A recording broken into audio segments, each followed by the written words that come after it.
Sino nga ba si Abigail Wright at paano nagsimula ang love story nila ni Francis Magalona?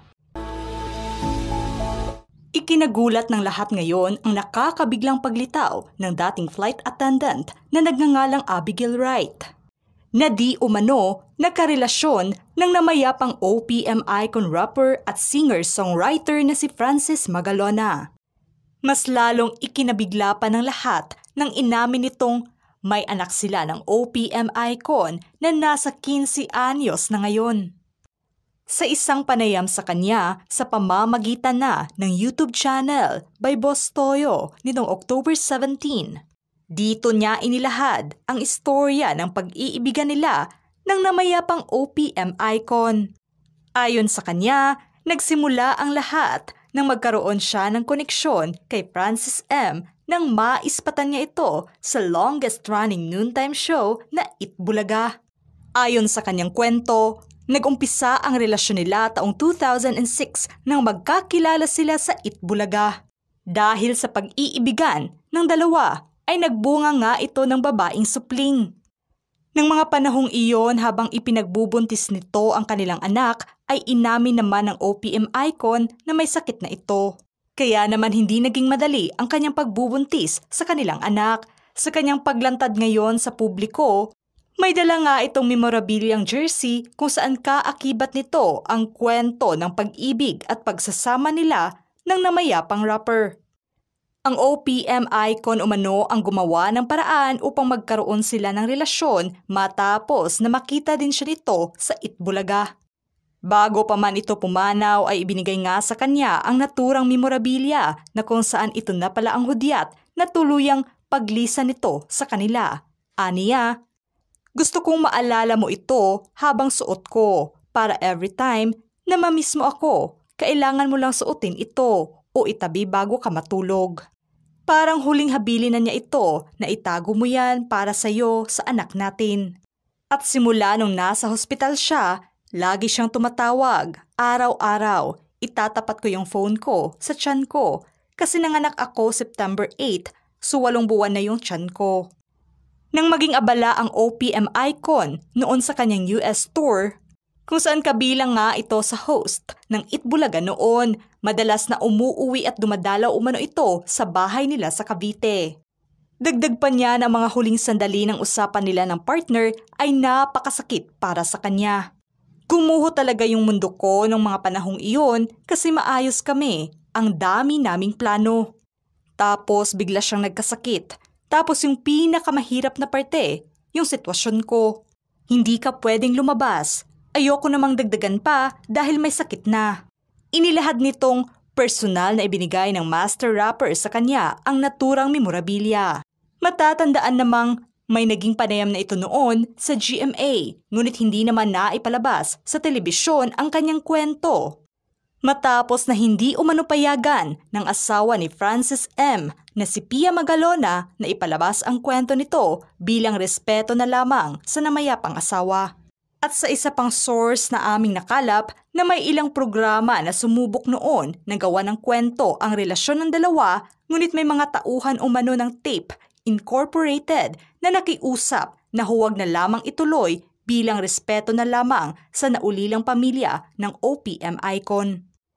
Kilala nga ang namayapang OPM icon sa galing nito bilang isang artist. Hindi lang sa pagkanta ang talento nito, kundi maging sa aktingan ay umariba din ang mga proyekto nito noon. Hindi naman talaga maipagkakaila na may hitsura at tinitilian nga ito noon. Taong 2009, naging diskusyon na ang balita tungkol na sa kabit umano nito. Sa kabila man ng puna at masasakit na komento laban na sa relasyon ng dalawa ay mas lalong apektado nga ang babae. May mga larawan na muling naungkat at nagbalik ngayon kung saan magkasama ang dalawa na paniguradong totoo talaga ang mga espekulasyon noon pa man. Kabilang sa mga larawan ang magkaparehong singsing na suot ng dalawa na nagresulta sa espekulasyon ng karamihan na posibleng may planong magpakasal ang dalawa. Nakita rin ang invitation card sa binyag ng bata kung saan nakasulat ang pangalan ng anak nila. Base sa nakasaad sa larawan, nabinyagan ang anak nila noong December 28, 2008 sa isang simbahan sa Kawit, Cavite. Dumagdag pa sa kwestiyon ng karamihan ang kasal ni Francis M. at Pia na sa Hong Kong ginanap at hindi sa Pilipinas. Naging mainit na usapan nga noon ang umano'y pangangaliwa ng OPM icon sa asawa niya. Maraming mga larawan na magkasama ang dalawa ang naungkat galing na sa laptop ng namayapang OPM icon, ngunit hindi pa tukoy sa ngayon ang integridad ng mga larawang ito.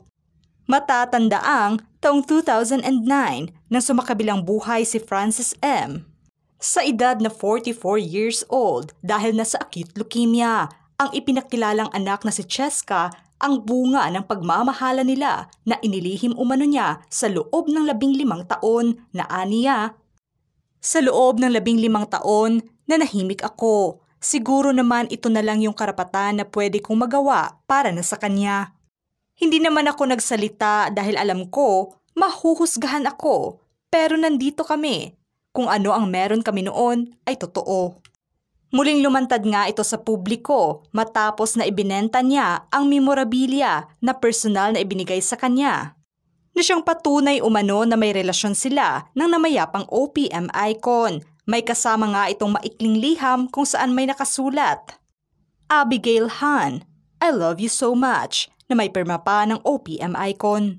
At ibinahagi naman ito ngayon sa publiko ang pagdalaw nilang mag-ina sa puntod ng OPM icon nitong October 4 sa Loyola Memorial Park sa Marikina City. Kamakailan lang nang ibahagi niya online ang kanilang pagdalaw sa puntod.